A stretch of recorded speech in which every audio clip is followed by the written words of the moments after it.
Thank you.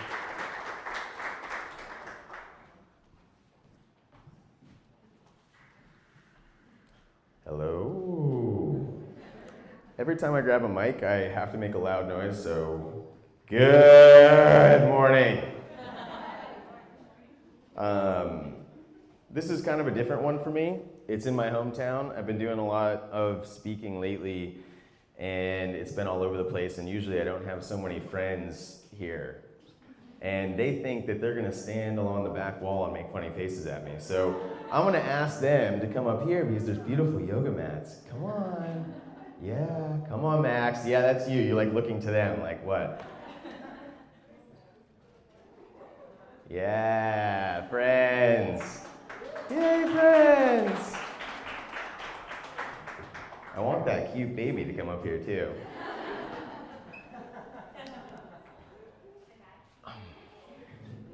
Hi, baby. Hi, baby. Oh, you're so cool, Michael.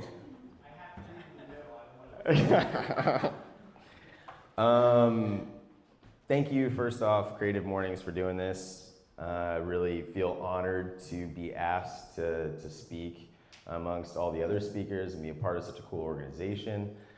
Thank you, Del Rey, and thank you for everyone for showing up to listen to me say whatever it is that I'm about to say. My name's Jayson. I'm the founder of Delivery Dudes. I'm going to tell you a little bit about my story and Delivery Dude's story, and I'm going to try to say the word water as much as possible. That's my plan so far. Water is an interesting one. Clearly it changes and affects all of our lives very much, including this morning when I had this grand vision of me on stage yelling good morning in Old School Square, usually where I'm dancing around to a drum circle. I don't know if you guys are ever part, but Wednesday nights there's a really cool drum circle right here, and I had this vision of me like up on stage. But okay, so the story goes, like water, everything flows and changes. And my story is, I'm sure, different than others, but I think all of our lives continue to take twists and turns. I'm not going to go all the way back for my mom's sake, who, my mom is here, by the way, which is very cool. I put her through a lot of changes. And I'm going to start back in high school. So just real quick, I went to 4 different high schools, or 5 maybe. And it wasn't because like we lived in the military or something like that. It was because I was asked not to come back to a lot of those schools. And through that, and I'll probably tie that back into the story at some point, but it's not easy going through so much change and flow. You got to kind of go with it. Every year, a new school, every year, new kids, a lot of things going on at home, a lot of things going on. You know, obviously being in high school is maybe the worst time of life ever. But then I get out of high school, luckily, barely, and I go to work for my family, who's in the clothing industry. And the clothing industry can be cool, but for me, it was cool. It was just an amazing experience all around, but I learned a lot about what I didn't want to do, being in the clothing industry. And the reason is because we were in the men's tailored clothing industry. So we made, yeah, believe it or not, yes, I wore a suit every day. No one believes me when I say that. But I wore a suit and tie every single day, and we made suits. And let me just give you a quick breakdown of how that industry works. So we were licensees and like wholesalers for the most part. And how that works is we make suits, God knows where around the world, wherever it's cheapest. And then we have labels like Ralph Lauren and Calvin Klein and Michael Kors and all these labels that you guys know of. And what we do is we're making all these suits everywhere around the world, and we have buyers come in from Men's Warehouse and Macy's and all the big retailers that you guys have heard of. And they come in and they say, and we say, oh, here, buy these Ralph Lauren suits, right? And we have these little swatch books and stuff like that.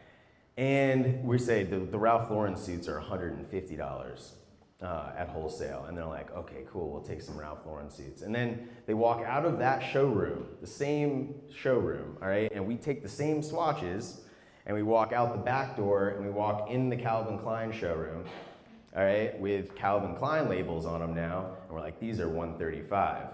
And depending on what they buy, we quickly call the factory and we say, all right, put the Calvin Klein labels in those suits and put the Ralph Lauren labels in those suits. It was all margin. Everything was margin. How much could you sell? Who could you sell it to? It was very cutthroat, salesy, and in a way beautiful. I used to try to tell myself, like, man, like, you know, people wearing a different suit or something or tie. I really cared about the ties because they were so colorful and beautiful, and I really latched on to that part of the business.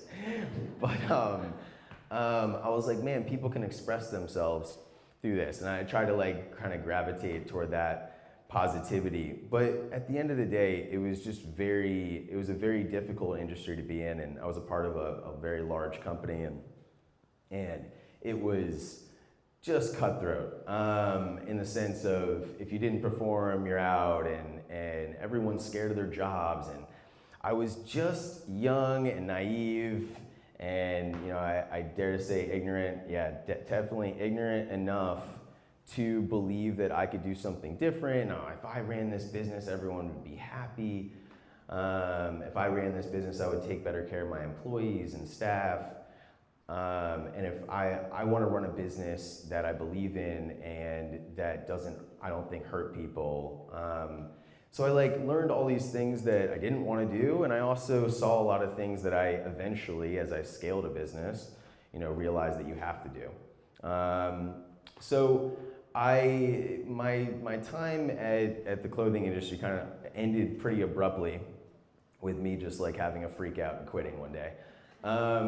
Which, yes, I'm a very emotional being. And it's not, yeah, you need to manage that, but. So I left and I went to the other extreme. And some of you guys, for those of you who know me, know the story, but I moved to California. And I moved to California to grow lots of weed. And I think that was like, that's like 8, 9, 10 years ago or something like that now. 8 years-ish. So I went, screw companies, I don't want to work. I was living in Manhattan, working in the clothing industry. I can't be a part of this culture. I'm gonna live off grid. And I went like full anarchist, hippie, out in the woods. Kind of how I look at the moment, probably. Yeah, I moved to California, got a bunch of land, grew a bunch of weed, and I was like, this is it. Like, we just had so much fun. It was a blast doing it, but I swung the pendulum so hard to that side that, you know, you can't have a bank account. You're afraid of getting arrested. That part is key. I quickly realized that also was like a bit of an extreme, and man, where is the balance? Like, where can I find, you know, the sweet spot? In the meantime, while I was growing weed, and I had just come from New York, I'm sitting around with some friends, and we're like, man, everywhere up there delivers food, and at the time, down here, all you had was Rotellis and some crappy Chinese food. So we were like, man, we should start this delivery business, and we could deliver weed. How fun would that be? My mom is like shaking her head. My mom was very not cool with all of this, by the way. She knows all of it now, though, so. Yeah, and thank you, Mom, for continuing to tell me I was an idiot. So we were like, man, we could deliver weed. How cool would that be? Very stupid. Very, very lucky that now I could even talk about it. I think legally. I think I've asked my counsel that I could do this. And I started giving the speech at Lynn. I was like, the kids were so pumped that I was talking about delivering weed.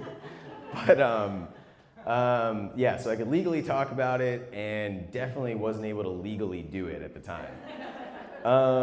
So we delivered a lot of weed, and yeah, it was crazy. You would call up and you'd be like, hey, the special salad. And that's how delivery dudes got started. Yeah. Thank you. Yeah. And the end. This is, yeah, everyone usually loves that part of the story. It got way out of control, as anything really fun does usually. So we're growing weed in California, we're delivering it here. Craziness. Some things happened, and the reality of the severity of the repercussions that my mom was trying to tell me about all those years kind of came a little too close for comfort, let's just say, without getting into too much detail. And I was like, wow, this is not the direction that I want my life to go in. Hi, how's it going? And I pivoted. I was really lucky enough, too, to have somebody in my life that basically gave me an ultimatum, and I cared about her a lot. So I was like, all right, fine, I'm done. And we quit that, shut down shop in California, moved here. It was such a roller coaster. The clothing industry, you're making money, but you're miserable. And then California, like, you know, you start out there with nothing, and then all of a sudden you have all this money. And it's not about the money, it's about the energy. You know, you have all these people around you and properties, and all of a sudden you're building this business, and then all of a sudden that just came crashing down, big time. And when I ended up back here after California, I was living above deck 84. I don't know, for those of you who live in Delray Beach, you guys know that there was this DD neon sign. Well, that was not only like our sign, that was my apartment. It was this little, like, just room. And I moved into it with my girlfriend at the time and my dog. And there was no shower in the building, so I'd run to the beach in the morning and like work out and take a shower. And I had nothing. I had negative. I had hundreds of thousands of dollars worth of debt. It swung again hard the other way. And all I had is this delivery business that I thought the best thing about it was that it was a front. So I literally was running deliveries to put food in my mouth, and my girlfriend's mouth, and Uzi's mouth, my little dog. And that was a really weird time. Everyone tells me all the time, they're like, man, you had such a good idea. Man, I can't believe you thought of this idea. And I was like, you don't know the story, because I ran this business for 6 months trying to figure out what I wanted to do, what I was gonna do next. Because for sure it wasn't deliver food. And I'm like, now I look back and I'm like, wow, I was not smart at all. So what happened was something very beautiful. I'm delivering food, just food, and I'm on my moped, and I'm in Delray Beach. I have negative something, and I'm happier than I have been in a really, really long time. I'm in the sun. I am high-fiving people everywhere I go. The business is simple. I don't have to schmooze. I don't have to pull one over on somebody. I was taught how to do sales. I could do that, but God, does it not feel good when you don't believe in what you're selling.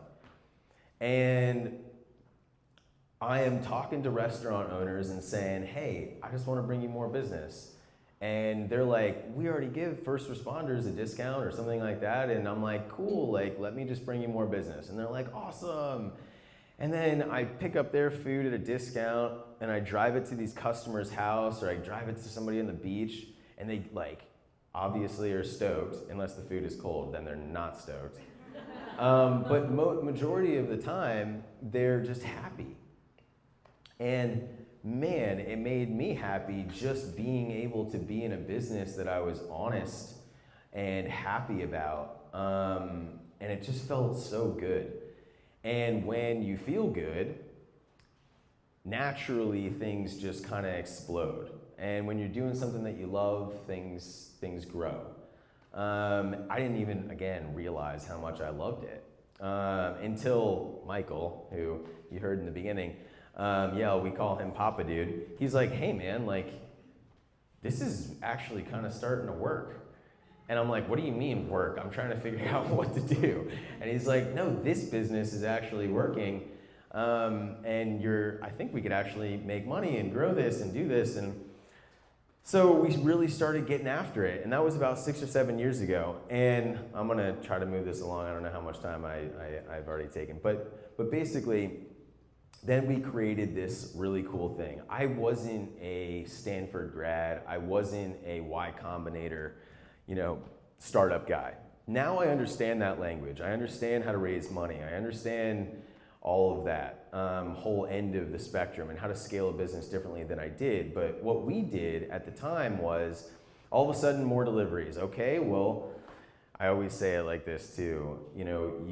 More deliveries, well, created a problem because I couldn't do all the deliveries. So the problem was I need more people, and we need dispatch, and we need phone support, and X, Y, Z. So there's these problems, and this is all a business is, by the way. Problems come in, all right? The faster you solve those problems, the faster you get more problems. Really, so literally. So then you have more problems, and they're bigger problems. You grow, which causes more problems, and then you have to fix those problems again, and then so on and so forth. 7 years later, today, I will be solving problems. That's all I do. And how we solve the problem, which is kind of unique and cool, and again, damn, I'm forgetting to use the word water. I'm gonna tie water back into this. But like water kind of flowing, not knowing, some of the other tools that are accessible to people in today's capitalist, world, venture capital money and private equity money and all that kind of stuff. What we did is we grew through sweat equity. And what do I mean by that? So we created this whole internal we call it driver owner and operator program. And we created this dude's university thing. So what happens is our best drivers, upward mobility. It's the definition of upward mobility, all right? And it's just like as good as it gets. So drivers, the best drivers would come in and they would get good feedback, X, Y, Z, and we let them be dispatchers. And then they would move to managers, and then they would continue to do well within the business, and we would give them their own territory. We train them how to run their franchise, train them how to run a business, and we'd give it to them. And we'd contractually have an agreement with them and all that stuff, but go be the dude in your own town. That's how Delivery Dudes originally grew, and I believe how we created such an unbelievable culture, especially with the generation. A lot of the talks that I give are about how to incentivize millennials, because everyone is very confused about millennials in the workforce. And we just naturally did it through transparency and upward mobility and creating opportunity. And that's what they care about. That's what young people care about. And being a part of a business that is good. And our mission has always been the same, which is, let's just make people's lives better. And that includes drivers. That includes restaurant owners. And when we're talking, I have a lot of the people here that are in meetings with me on a daily basis at headquarters too. When we're talking, and it's crazy and it's really cool to be a part of the culture, but when we're making business decisions, what we ask ourselves is what is the most loving decision to make?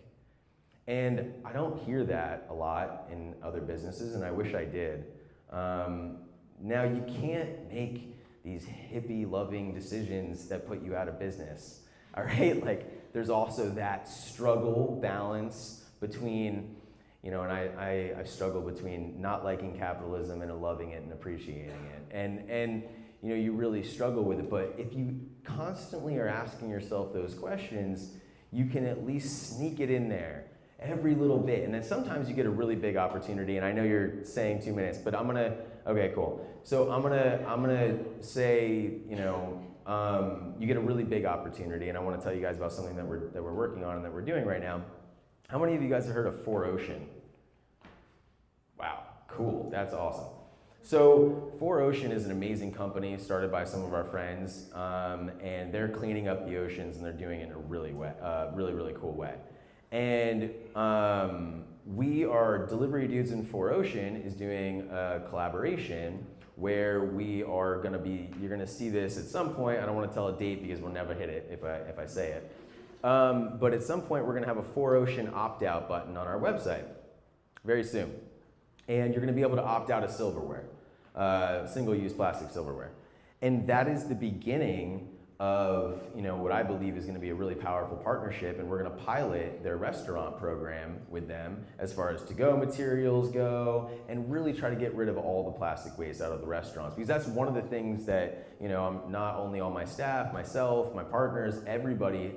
That's like, man, we do so good and everyone likes us, but damn, we produce a lot of waste. Can we figure out how to fix this? So that's a really cool partnership. Yeah, thank you. It's exciting. It's exciting stuff for sure. And if you don't know about 4Ocean, I know the inside of their business now. They're legit, so support them. They're really great. To tie things up, I was like, man, water. I am not a scientist, and my buddy's like, water, dude. It's hydrogen and oxygen and covalent bonds, and I'm like, what? Like, I at the end of the day, I realize that I am water. Our Earth is mostly water. Water is all around us, and when I think about water, what I think of is how it takes the shape of every glass, and if you try to squish it, it explodes and goes all over the place, and then kind of comes back together. Life and in business, you're constantly getting squished and poured out and moved. And I think the more, hi baby, see, go with the flow. I think the more that you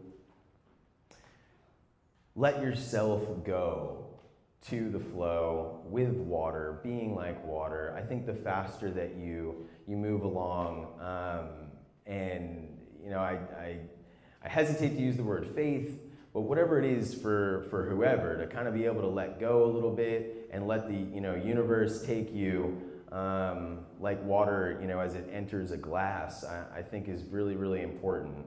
We think, and it's amazing, that we have all these thoughts and this brain that helps us think our way through everything and think of every possible issue and all that kind of stuff. And then at the same time, like once you kind of do that, let it go and go with the flow, because there's a lot else going on that is profound. So, oh, and I'm about to be like, I'm done, and you guys are gonna go like this, hopefully, and make a noise with your hands. But before I do that, again, this is really rare that I have so much of my team here, or people that are delivery dudes. I get to be the one to talk in front of people and stuff, but I didn't do this alone. Like, being a dude is being a part of a family and a culture, and it's all of them too. So if you know a delivery dude, or you are a delivery dude, just raise your hand. Cool, there's guys in the back too. And yeah, now, goodbye, thank you, these guys.